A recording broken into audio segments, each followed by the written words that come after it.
L'homme expliqua que sa voiture était en panne et demanda à la femme de descendre pour l'aider à conduire, tandis que lui pousserait le véhicule. Apprenant qu'elle devait descendre de la voiture, Marie refusa rapidement, proposant de trouver un dépanneur à la place. Mais l'homme insista fermement, affirmant qu'il ne voulait pas que la panne cause des ennuis aux agents. Cette réponse étrange éveilla les soupçons de Marie, qui réalisa qu'elle courait un danger. Elle refusa à nouveau de sortir de la voiture, tout en évitant de répondre aux demandes de l'homme, et se hâta de quitter cette route dangereuse.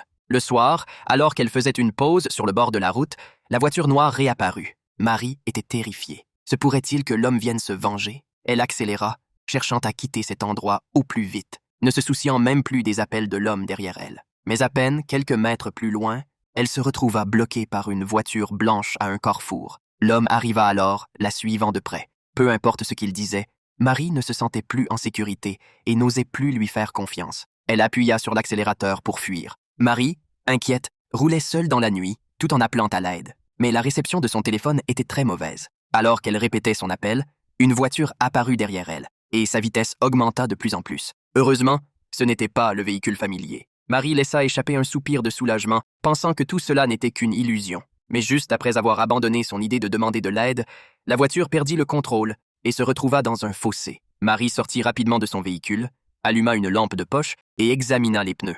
C'est alors qu'elle remarqua quelque chose de suspect. L'un des pneus avait été délibérément crevé avec un couteau, laissant une grande entaille. Un frisson parcourut son dos. À cet instant, une voiture se précipita vers elle à grande vitesse.